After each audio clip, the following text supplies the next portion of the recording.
are facing a white mortality crisis in the United States.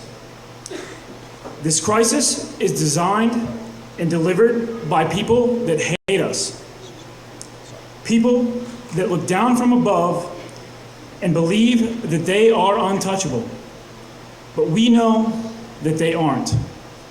Just ask Mr. Pelosi. These people will tell you that white replacement isn't real. Meanwhile, they celebrate it and they conduct studies to ensure that white replacement continues on track. On the off chance that they do admit the truth of white replacement, they'll tell you that it's due to things like an aging population.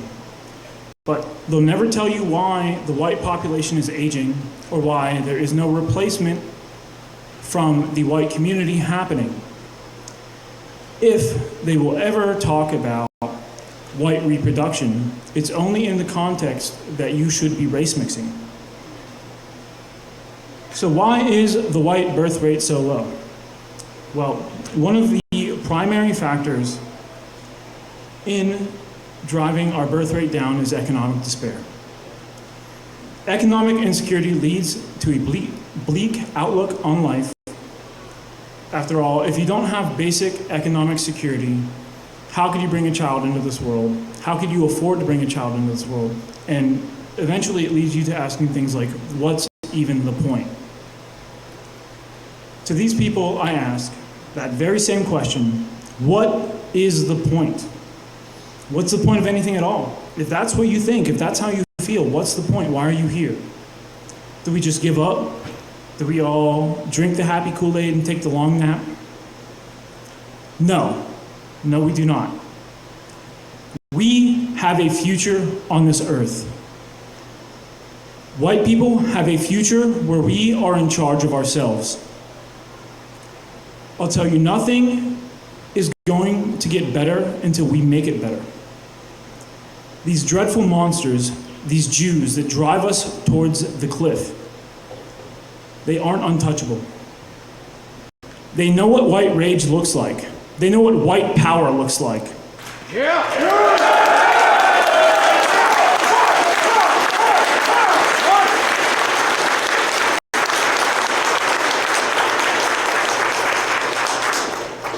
There has been a near total collapse of industry in this country. Factories were once a staple of American labor. Most of these have been exported to China, India, and other parts of the world.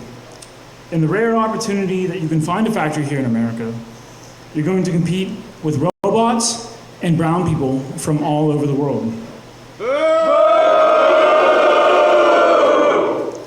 Any decent work now includes competition with a foreigner, a fiver American, from H-1B doctors to legal construction workers.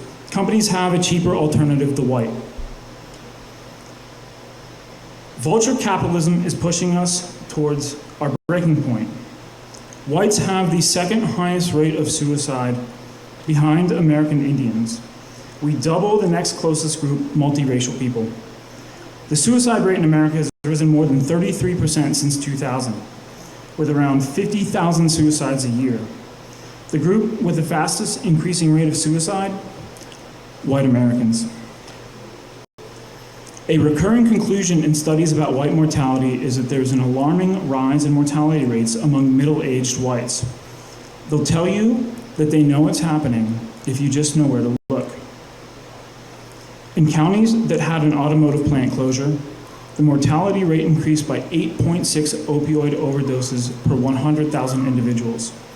That's an 85% increase in 5 years over unaffected counties.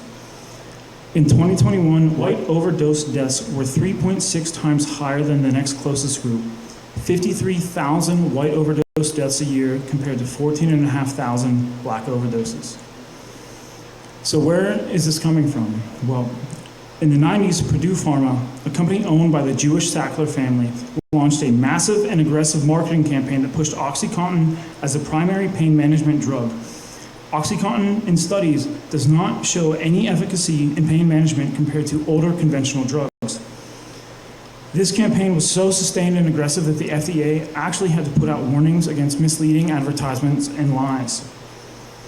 Around the same time that Oxy was approved, there was a campaign called Pain is the Fifth Vital Sign. This campaign meant that doctors now had to measure and treat pain specifically. It shifted the focus of medicine to pain management and away from source treatment. Your body temperature, your blood pressure, your heart rate, and your respiratory rate are the 4 original vital signs, and they all have an objective measurement. Pain does not. The Joint Commission and the Veterans Health Association both bought into this concept, with the Joint Commission publishing a Purdue-sponsored guide that states, quote, "Some clinicians have inaccurate and exaggerated concerns about addiction, tolerance, and the risk of death. This attitude prevails despite the fact that there's no evidence that addiction is a significant issue when persons are given opioids for pain control."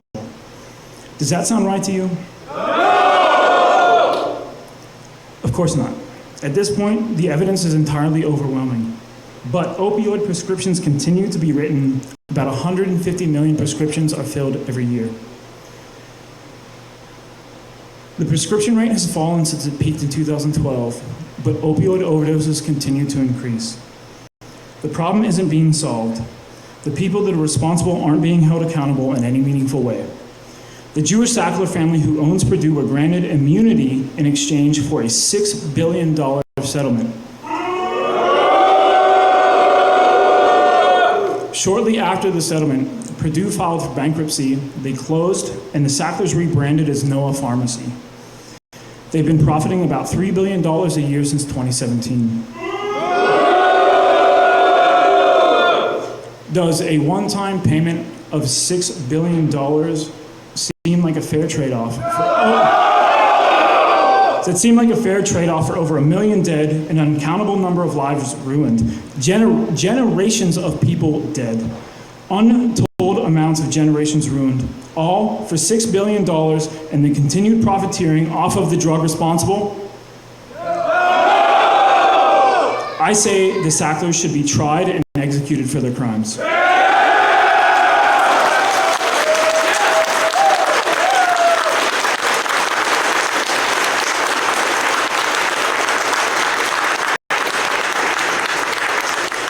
So again, I ask, what's the point? What's the point of all of this? Why am I standing here right now, beating you about the face and neck with all of this depressing information? Well, first, it's the truth, and the truth matters. You have to recognize the truth to recognize a problem in order to solve it. And that brings me to my second point. I'm giving you this information not to ruin your day, but to piss you off and to remind you that we have a future worth fighting for.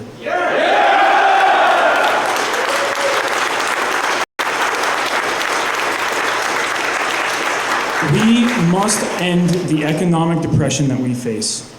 We have to close the border. We have to close the endless, unlimited supply of illegal migrants. And not only are illegal migrants displacing us in the labor force, but across our border is an endless supply of drugs that are killing our people. Ending both of those is priority number one. Companies that employ foreigners must be punished for it. Americans deserve these jobs. Non-citizens will be deported. No holds barred, no questions asked, they need to go.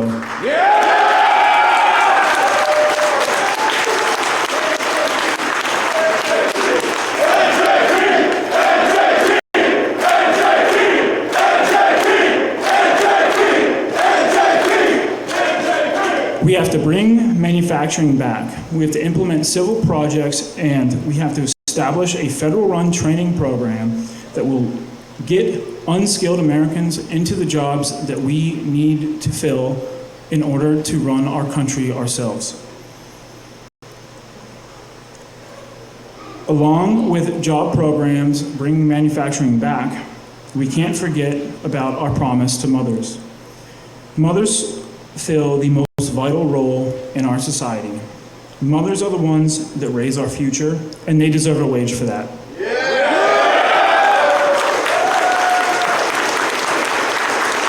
All of this is achievable with laws that are already on the book. The only thing preventing it is the will to do it and the desire to improve the lives of our people, and the National Justice Party has both.